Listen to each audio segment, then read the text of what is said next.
Bonjour à tous et bienvenue pour cette nouvelle vidéo. Donc, comme vous l'avez vu en titre, ce sera un vlog, le vlog de l'Avent. Franchement, là, alors je sais que c'est très tendance de faire pendant le mois de décembre, de faire des vlogmas où voilà, on a un vlog par jour ou sur 2, 3 jours jusqu'à Noël. Franchement, j'ai pas la foi de faire, j'ai pas le temps de faire une vidéo par jour. Donc là, voilà, j'ai décidé de vous faire un petit vlog de l'Avent et on verra bien ce qui se passera après. Humour quand tu nous tiens. Donc, nous sommes le mardi 8 décembre. Il est 11h20. Alors voilà, j'ai décidé de commencer le vlog mardi parce que lundi, j'ai pas eu le temps de faire quoi que ce soit. J'ai eu l'idée déjà de faire ce vlog. C'est déjà pas mal, vous me direz. Du coup, voilà, je suis en télétravail tranquillement. Donc là, j'attends que mon dossier charge. Donc j'ai décidé de vous prendre en attendant. On optimise un petit peu comme on peut. Je bois mon petit thé. Je profite d'un rayon de soleil. Et c'est bien.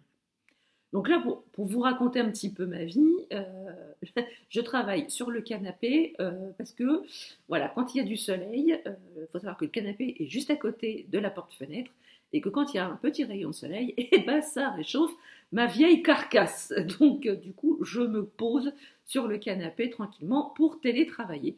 Donc là, je bois mon petit thé. Donc, en ce moment,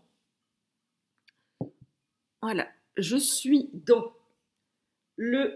Du coup, il y a un petit peu de reflet. Le Kesmiti Zvarina en boîte collector. Alors oui, je précise tout de suite, avant que les puristes ne me jettent des cacahuètes, que ce n'est pas la boîte de cette année. Ce n'est pas la boîte collector de cette année. Ceci est la boîte d'il y a 3-4 ans, je crois. Mais voilà, je l'ai gardée parce qu'elle était très jolie. Et donc, du coup, je la remplis avec le thé de l'année, bien sûr, parce que le Zverina se refait tous les ans. Donc là, du coup, voilà, je carbure à ça. Alors, ça fait un peu de thé de Noël. Il y a du thé noir, des épices, réglisse, écorce d'orange, arôme orange, vanille et amande. Et alors moi, les thés de Noël, il faut savoir que je ne suis pas hyper thé de Noël plus que ça. Mais parce qu'il y a certaines épices qui me dérangent un petit peu. Mais j'avoue que celui-là, il passe bien. Donc du coup, je bois celui-là. Sinon, je ne vais pas vous parler de ma lecture en cours. Je vais vous parler d'un roman que j'ai lu avant le mois de novembre, c'est-à-dire fin octobre, en lecture commune avec Perrine de la chaîne Red Trip. Et je ne l'ai pas à côté de moi, donc ne quittez pas, je reviens.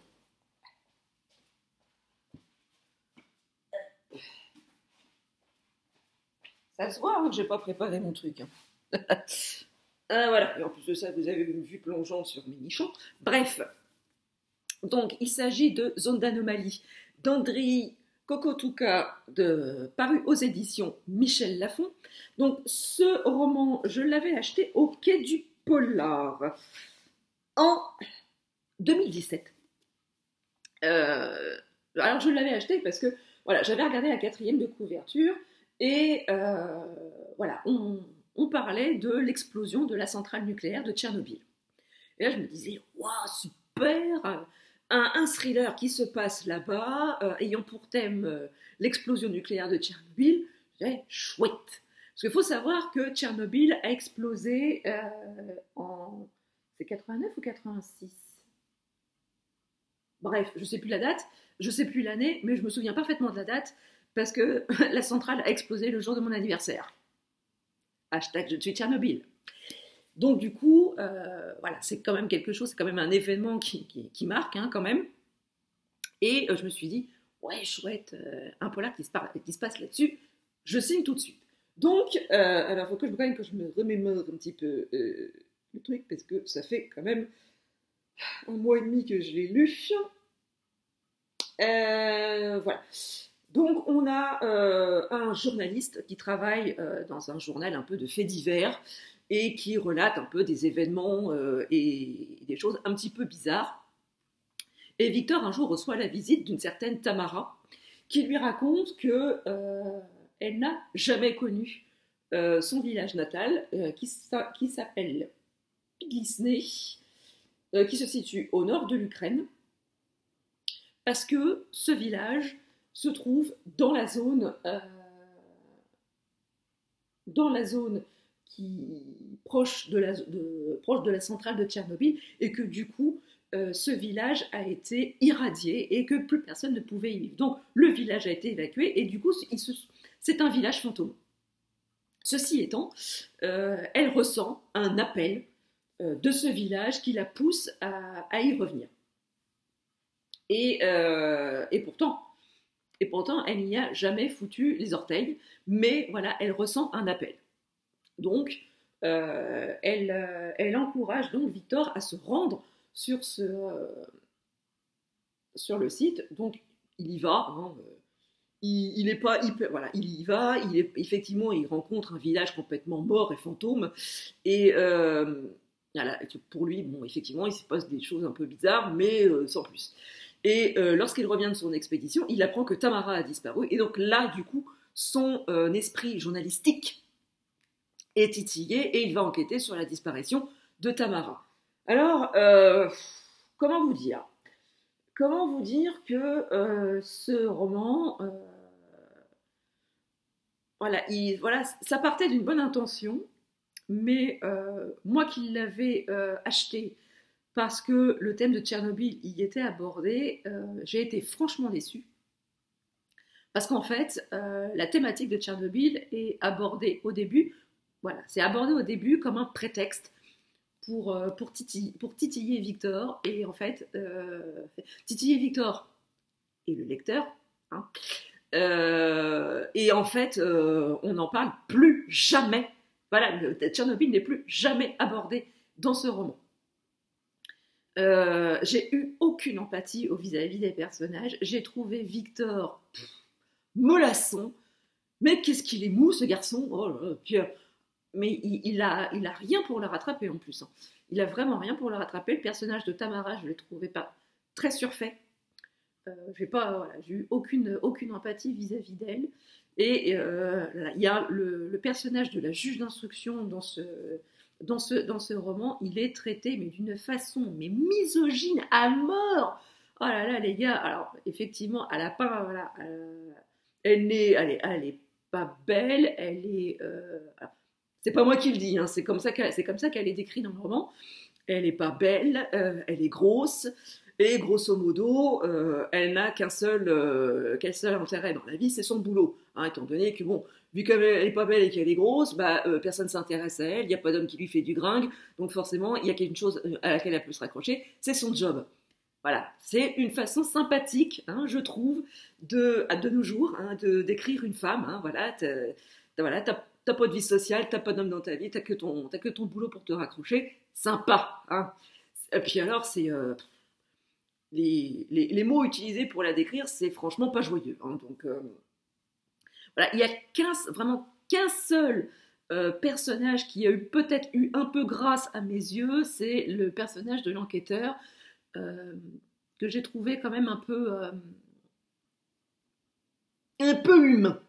Voilà, qu'il a eu des réactions un petit peu humaines, parce que franchement, même dans les dialogues, ils nous sortent, enfin, là, les dialogues sont surréalistes. On se dit, jamais dans cette situation, un personnage me dirait ça. Et voilà. Donc, voilà, j'étais un peu déçue de ce roman. Pourtant, ça partait quand même d'une très très bonne intention. Et en plus, la fin, on arrive à la fin et on se dit, ouais, bon tout ça pour ça, quoi. Voilà, donc je ressors de cette lecture un petit peu mitigée. Alors c'est vrai que si je l'avais lu il y a une dizaine d'années, peut-être que ça m'aurait hypé, mais là, voilà, je pense que j'en attendais un petit peu trop. C'est sûrement ça. Je pense que j'en attendais un peu beaucoup.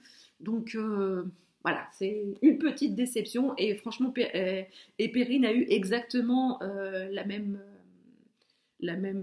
réaction que moi sur ce roman. Donc voilà, pour un coup, on était complètement raccord sur ce roman.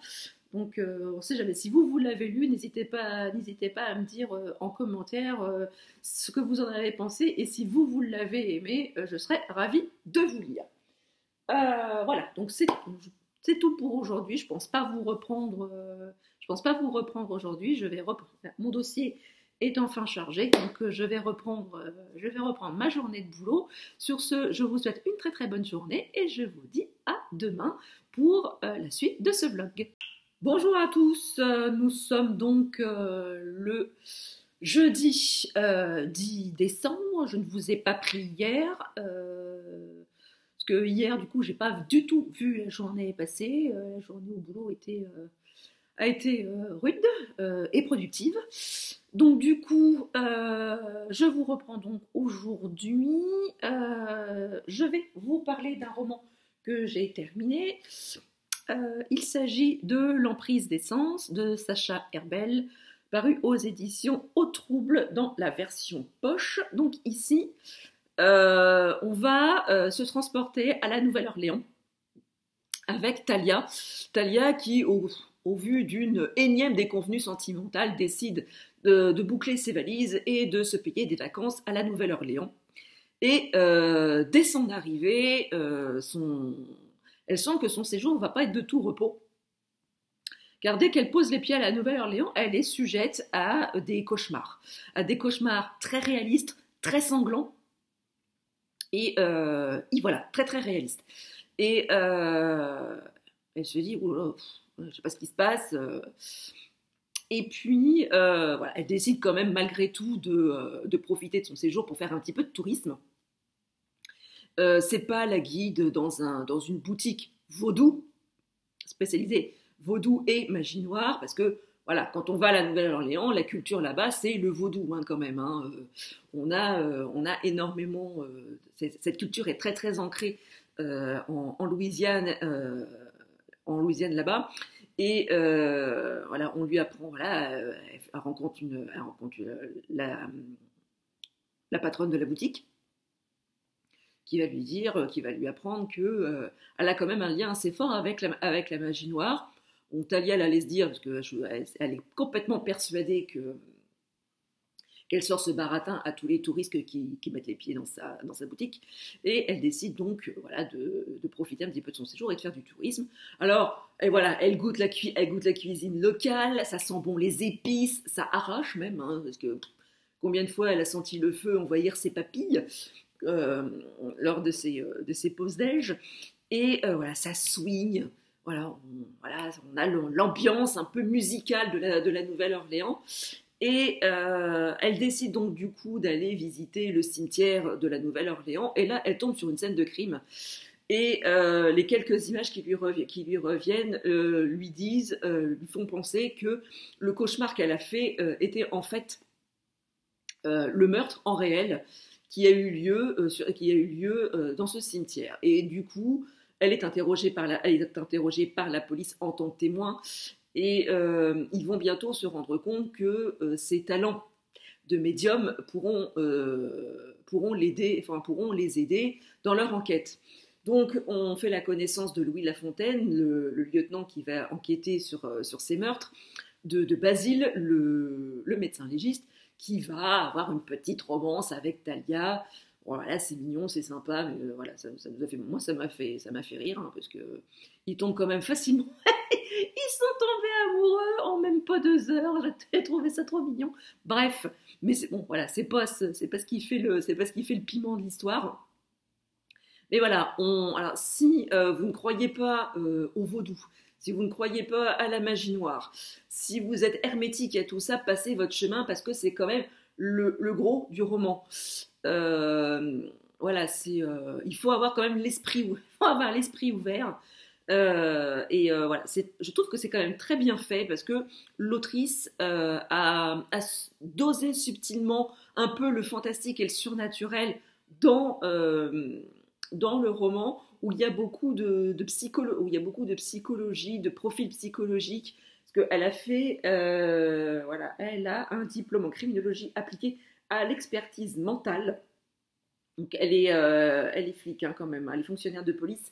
depuis 25 ans, l'autrice, donc on a quand même une certaine réalité sur les procédures d'enquête et sur tout le travail sur les profils psychologiques qui peuvent être faits sur les tueurs. J'ai trouvé ça très bien fait. Alors ça se lit super bien, hein. Je l'ai lu en même pas 2 jours. Il n'est pas très gros, hein. Je l'ai lu en même pas 2 jours. J'ai trouvé ça très très intéressant. Alors par contre la fin, je l'ai trouvé un peu... Alors je veux bien avoir l'esprit ouvert, mais au bout d'un moment là, je trouvais ça un peu too much, hein, faut bien le dire. Néanmoins, bon voilà, je trouvais c'était une très très bonne plume. Je pense que je lirai les autres romans de l'autrice. Je trouvais ça assez sympa. Donc à voir. Alors je pense que celui-ci c'était un one shot, mais bon, au vu de la fin, au vu de la fin, au vu de la fin, je serais peut-être pas étonnée qu'il y ait un deuxième tome. À voir. Donc voilà, aujourd'hui on a à peu près un petit rayon de soleil. Voilà, je vais reprendre. Voilà, j'ai fait une petite pause thé dans le boulot et je vais reprendre ma journée de travail. Le plan de la journée, une fois ma journée de travail terminée, s'il fait sortable, s'il continue à ne pas pleuvoir, je pense que j'irai faire une petite sortie running ce soir. Alors on est toujours en confinement, mais depuis l'allègement un petit peu du confinement, où on peut sortir dans un rayon de 20 km de chez soi dans une limite de 3 heures, j'avoue que ça m'a permis quand même de retrouver mes circuits de running habituels, et ça fait quand même beaucoup de bien. Donc je pense que je ferai ça ce soir. Si j'y pense, je vous ferai peut-être un petit plan, je vous reprendrai peut-être après ma sortie running, pour vous dire un petit peu comment ça s'est passé. Et bah, sur ce, je vous laisse et je vous reprendrai demain pour la suite de ce vlog. Je vous souhaite une bonne journée et je vous dis à demain, ou peut-être à ce soir si j'y pense. Ciao! Bonjour à tous, nous sommes le vendredi 11 décembre, il est 12h15, je ne vais pas tarder à aller manger, donc du coup je profite de vous prendre maintenant. Je ne vous ai pas repris hier soir, après ma journée de boulot, je suis allée chercher du pain à la boulangerie et ensuite je suis allée courir. Donc j'ai couru, j'ai fait à peu près 6 km 23, donc c'était sympa, c'était bien, jusqu'au moment où je suis tombée pendant ma course sur une dame qui m'a copieusement engueulée parce que je ne portais pas de masque pendant que je courais, alors qu'elle le portait là. Donc du coup, je me suis arrêtée, j'ai sorti mon masque de ma poche, parce que oui, effectivement, je ne porte pas mon masque pendant que je cours, mais je l'ai au cas où dans ma poche, ou au cas où je serais alpaguée, et là du coup je me suis fait alpaguer, et là du coup j'ai quand même expliqué à la dame que lors d'un effort physique soutenu, le port du masque n'était pas obligatoire, donc comme j'étais en train de courir et de faire un effort soutenu, je ne pouvais pas porter mon masque. Et donc je lui dis, et vous le vôtre, sachant que le vôtre est sous le menton, bah, du coup ça ne vous protège en rien. Et elle me répond, oui, mais ça me gêne pour respirer. Ce à quoi j'ai poussé un soupir excédé et je lui ai quand même expliqué que le personnel médical, depuis toujours, porte quand même des masques, les masques chirurgicaux devant le pif toute la sainte journée, et ils ne se sont jamais plaints que ça les empêchait de respirer. Hein, ils ne sont pas en détresse respiratoire quand ils portent leur masque. Alors, c'est quoi le problème des gens de porter le masque ou là, soi-disant parce que ça les empêche de respirer? Alors oui, effectivement, c'est pas hyper agréable, mais bon, vous leur tirez un petit peu, vous reprenez votre grande respiration, vous leur mettez. Mais voilà, est-ce qu'on entend le personnel hospitalier se plaindre tous les 4 matins parce qu'ils n'arrivent pas à respirer avec leur masque? Ils ne sont pas en détresse respiratoire, bordel! Non mais voilà, au bout d'un moment, c'est quoi? On en est arrivé quand même aujourd'hui à entendre les gens se plaindre pour tout et n'importe quoi. N'empêche que si on en est arrivé à l'état actuel où on est, c'est par des conneries de gens qui ne savent pas respecter correctement les consignes. On vous demande de porter un masque, on vous demande pas de faire une coloscopie tous les jours, les gars. Donc voilà, porter un masque, c'est un tout petit effort qu'on nous demande. J'entends dire tout le temps, oui, de toute façon, le gouvernement est incapable de gérer la crise sanitaire. Mais nous, citoyens lambda au quotidien, on est capable de faire quoi, hein?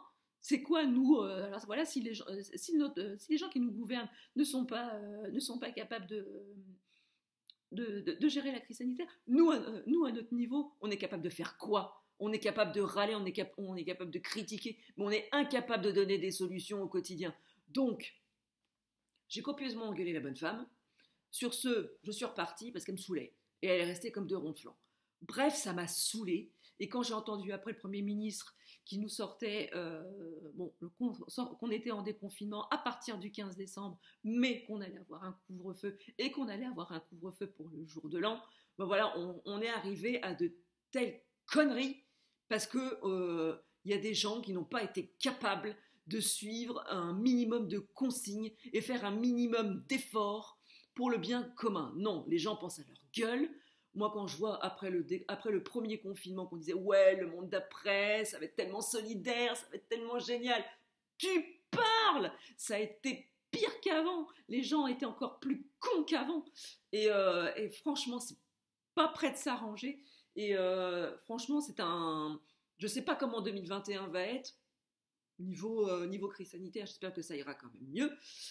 Faut espérer quand même qu'on s'en sorte quand même un petit peu. Mais franchement, moi, avoir confiance dans les gens, franchement, s'il faut compter sur le civisme des gens pour s'en sortir, laissez-moi vous dire, on va tous crever. Voilà.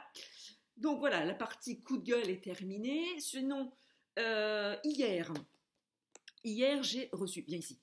Hier, j'ai reçu La guerre des trois rois de Jean-Laurent Del Socorro et de Marc Simonetti, paru aux éditions ActuSF Graphique. J'ai reçu ce roman graphique, parce que c'est un roman graphique, c'est pas une BD. J'ai reçu ce roman graphique dans le cadre de l'opération Masse Critique Babelio spécial graphique.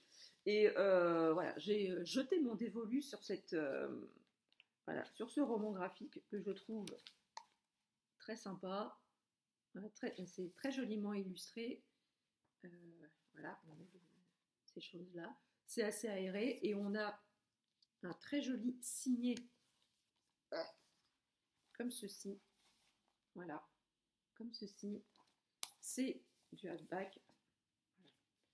C'est du hardback et la couverture voilà, sous la jaquette est comme ceci. Donc voilà, j'ai très hâte de m'y plonger. Alors, ça raconte quoi? On est dans le royaume de France au XVIe siècle. Les guerres de religion font rage. Et voilà, le roi de France se réfugie à Paris parce qu'il est chaud miche. Et du coup, pour pouvoir conserver son trône, il va faire appel à la magie.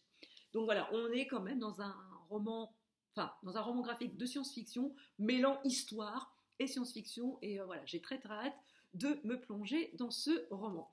Sinon, niveau lecture en cours, je suis dans Les Terres de l'Oubli de Jessica Lambroso, paru aux éditions Snag. Voilà, j'en suis là, je l'ai quasiment terminé, je pense que je vais le finir aujourd'hui. Que vous dire sur ce roman? On y fait la connaissance de Eva et Bastien. Alors, dès le départ, on sait que Bastien est amoureux d'Eva. Ça, on le sait, au bout de la page 2, on sait qu'il a des sentiments pour elle. Donc ça, c'est fait. Et toute la première partie du roman, voilà, on va apprendre que Eva est une faerie, qu'elle ne vient pas de notre monde, mais d'un autre monde, les terres de l'oubli, et qu'elle est censée délivrer les terres de l'oubli d'un puissant mal qui le ronge. Et Bastien fait partie de l'autre monde aussi, et il est le protecteur d'Eva. Il est là, voilà, sa raison d'être, c'est de la protéger à tout prix. Et donc, un lien très fort les unit, que ce soit de Bastien vers Eva ou de Eva vers Bastien, et du coup, ils arrivent à lire dans les pensées de l'un et de l'autre, et Eva sent bien que Bastien se protège, met des murs pour éviter qu'Eva aille trop profond dans ses sentiments, et elle ne comprend pas pourquoi, bien que voilà, elle sait qu'il est là pour la protéger, mais elle ressent quand même aussi d'autres sentiments, un autre attachement vis-à-vis de Bastien. Mais lui, Bastien ne veut pas se laisser aller à ses sentiments. Et durant toute la première partie, c'est voilà, je tiens à toi, mais il ne faut pas que je me laisse aller à mes sentiments, et blablabla, je te protège, blablabla. Bref, il se tourne autour. Au bout d'un moment, ça devient chiant. J'espère que voilà, c'est. Alors la pseudo-romance, voilà, c'est le je t'aime moi non plus. Au bout d'un moment, ça devient un peu saoulant. C'est pas quelque chose qui m'attire profondément dans les romans young adulte, fantasy young adulte, machin. Je le sais, il y a des fois c'est un peu mieux, enfin, c'est mieux, ça passe mieux que d'autres. Et là, passer toute la première partie à se tourner autour. Bon, évidemment, ils fuient, hein, parce qu'ils sont pourchassés par les créatures des damnés, qui veulent absolument leur mettre la main dessus pour les zigouiller, hein, pour éviter qu'ils reviennent dans les terres de l'oubli. Et voilà, ils passent leur temps à fuir et à lutter contre leurs propres sentiments, et cherchent bien entendu un moyen pour retourner dans les terres de l'oubli pour que la prophétie puisse s'accomplir, puisque Eva est la sauveuse qui va sauver les terres de l'oubli selon cette prophétie. Et donc là, j'ai attaqué la deuxième partie, et là, la deuxième partie me plaît beaucoup plus, car là, du coup, on est dans les fameuses terres de l'oubli, où on rencontre d'autres personnages qui vont intégrer l'histoire, qui vont interagir avec Eva et Bastien. Et là, du coup, on est un peu plus dans l'action, dans le concret, dans la découverte de ces terres de l'oubli, de ces us et coutumes, de la rébellion, de la contre-armée qui va être levée par le personnage de Kay, qui est un métamorphe. Et franchement, cette deuxième partie me plaît beaucoup plus. Donc là, voilà, je l'ai pratiquement terminée. Je vous en donnerai mon avis quand je l'aurai terminé, je pense, dans la soirée, ou peut-être demain matin. Donc voilà, sinon je vais aller manger. Voilà, alors là, le coup d'hier, moi qui sors pour aller courir, pour me détendre, pour me changer les idées, là, me faire alpaguer par une vieille bique, franchement, qu'est-ce que ça m'a saoulé, ça, de voir des gens là, voilà, à qui voilà, on ne peut plus rien apprendre, voilà, ils savent tout, c'est mieux que tout le monde, et qui viennent vous donner des leçons alors que vous n'avez jamais rien demandé à personne. Moi, quand je cours et que je croise du monde, je me déporte. Voilà, j'évite quand je croise du monde, j'évite de les croiser de trop près. Et on vient me faire chier alors que je cours tranquillement, quoi. Franchement, je trouve les gens, mais d'une incivilité, d'une connerie sans borne. Franchement, là, 2020, ça a été vraiment une année pour rien, mais ça avait vraiment fait ressortir la connerie des gens, quoi. Et j'espère que 2021, ce sera mieux, mais franchement, j'ai peu d'espoir. J'espère me tromper, mais franchement, moi, quand on me dit, alors ça va, le télétravail, c'est pas trop dur. Non, non, c'est pas trop dur. Moi, je vois personne et ça me va très bien. Moi, je vois, enfin voilà, bon, j'ai certains collègues avec qui je m'entends très bien, mais voilà, on se parle au téléphone, on se voit en visio, voilà, on garde le contact, même si on se voit pas physiquement, c'est pas grave. Mais franchement, moi, je suis très bien à travailler chez moi. Je vois pas grand monde et ça me va très bien. Parce que plus je côtoie des gens, moins j'ai envie de les côtoyer. Voilà. Donc là, pour l'instant, on reste encore en télétravail jusqu'à la fin de l'année. Je sais pas jusqu'en janvier comment on sera, mais là, franchement, jusqu'à la fin de l'année, on reste comme ça et ça me va très bien. Donc sur ce, je vous laisse. Je vous reprendrai peut-être ce soir pour vous parler de la Terre de l'Oubli si je l'ai terminé. Sinon, je vous reprendrai demain matin pour clôturer ce vlog. Et sur ce, je vous laisse. Je vous dis bonne journée. Et si je ne sais pas à quelle heure vous regarderez ce vlog, en tout cas, moi, je vous dis bonne journée et je vous dis à tout bientôt. Salut! Coucou tout le monde, je vous reprends donc, on est vendredi, il est presque 18h, j'ai terminé Les Terres de l'Oubli de Jessica Lombroso paru aux éditions Snag. Donc comme je vous le disais ce midi, j'ai préféré la deuxième partie de ce roman, tout simplement parce que il se passe beaucoup plus de choses, on est un peu plus dans l'action. Là, du coup, Ève et Bastien n'ont plus la dragée haute là dans cette deuxième partie. D'autres personnages sont arrivés. Et du coup, on fait leur connaissance. Il y a Kay, il y a Lil Wayne, il y a Inès, il y a Bérec, et il y a tous les autres. Et ils vont faire front commun dans la guerre qui va les opposer aux damnés. Donc ça introduit un petit peu ce qui va se passer dans le tome 2, du coup. Mais en tout cas, j'ai trouvé que la tension entre Bastien et Eva était beaucoup moins présente dans la deuxième partie que dans la première. Du coup, j'ai beaucoup plus apprécié ma lecture. J'avale de travers. Oh, je vais pas passer le week-end, moi je vous le dis. Bref. En tout cas, voilà, globalement, j'ai bien aimé cette lecture. J'ai quand même préféré la deuxième partie à la première.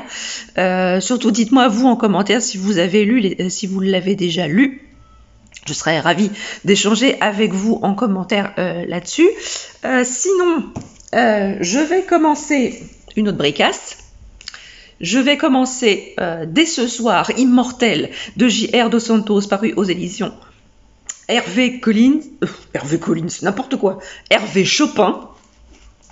Donc ici, on part dans un thriller scientifique où le premier homme immortel va être créé génétiquement. Va y avoir des disparitions, des meurtres, une enquête, de l'aventure, de la science, tout ce que j'aime. Donc voilà, il fait un peu plus de 555 pages à peu près.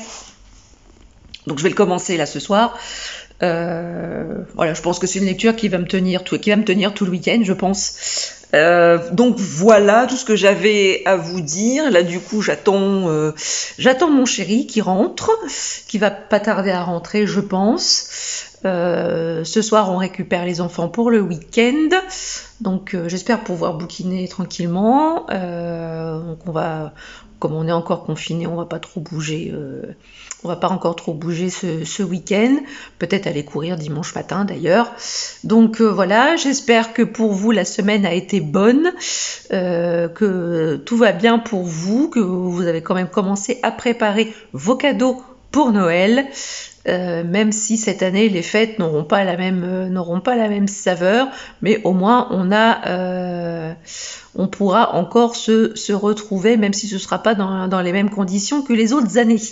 Sur ce, je vous laisse, je vous souhaite une très très bonne soirée, un très très bon week-end, et je vous retrouve très très vite dans une prochaine vidéo. Ciao.